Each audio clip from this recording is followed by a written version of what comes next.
Hey everybody, you're watching Connected Digital World. My name is Stephan Frost. I'm here to represent WildStar, a brand new MMO coming out June 3rd, 2014. Stay tuned, it's freaking awesome. Get some.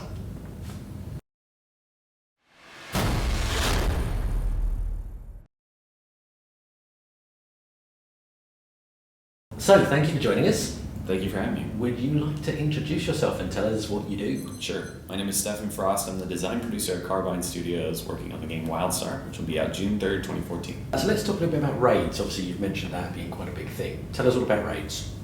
So raids are really brutal in our game. Hardcore, I believe. Hardcore, yeah. Maybe we'll hear more about that in the future.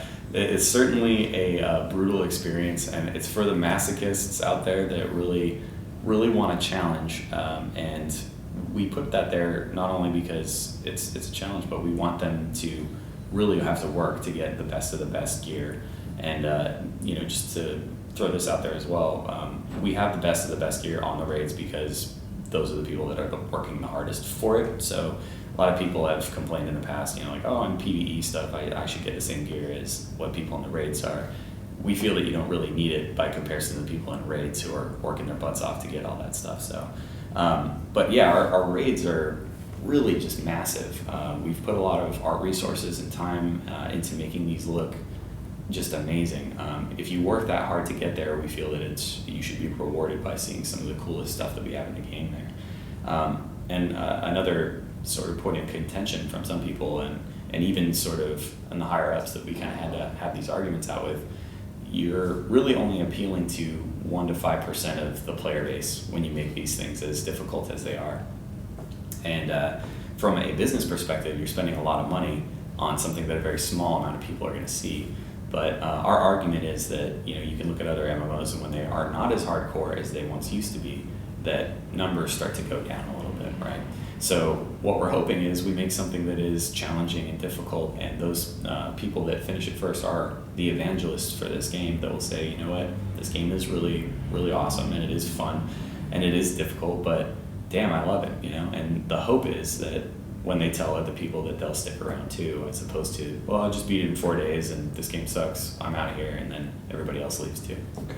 So walk us through a sort of a typical or possibly non-typical raid. Tell us all about it, bosses, mini-bosses, environments, all that sort of stuff. So, a raid is really not just bosses, right? We have, I call them trash mobs. I shouldn't call them trash mobs because we call them base population mobs. They are, normally in raids you would just kind of kill these guys or skip them or do whatever you need to do to not do it because it's just a blocker before getting to a boss.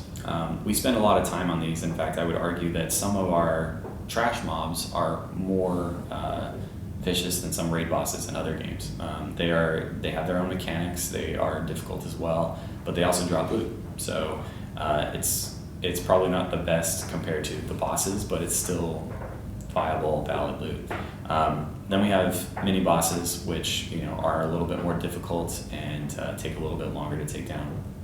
But then we also have environmental hazards. So if I'm going into a room, a great example is in genetic archives. If I'm walking through the room, there are these eggs that are all over a bridge, and the bridge is over a chasm that is just really deep.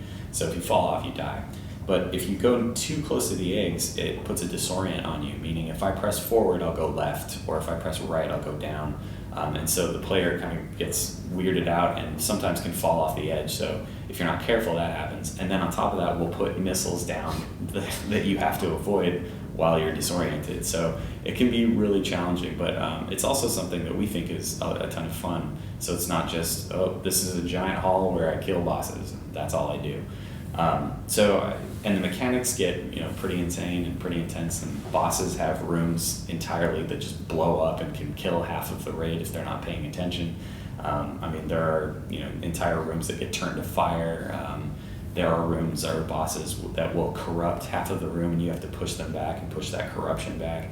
There's a ton of really cool fights, and even in the 40-person raid, they have a room where bosses are randomly placed. So there are 2 that will always be there, and which 2 are going to be there is random week to week. So basically you guys are evil. We are vindictive, evil bastards, but we also love it and think it's really funny when people die all the time in our raids. So It's pretty great. Cool. Excellent. So just remind everyone where they can find out information on WildStar. So to find out any information on WildStar, you can go to wildstar-online.com. Go check out our great website. We have, you can find us on Twitter @WildStar or @Carbine_Studios to find out info there. We're on Facebook. We're all over the place. I mean, basically just Google WildStar and you'll find loads of information about us. Thanks very much for your time today. Thank you for having me. Hey everybody, right now I think you need to do yourself a favor. Like, comment, and subscribe this channel. This is the DevSpeak voice speaking right now. It's really not quite different from my normal voice, but damn it man, or woman, please subscribe.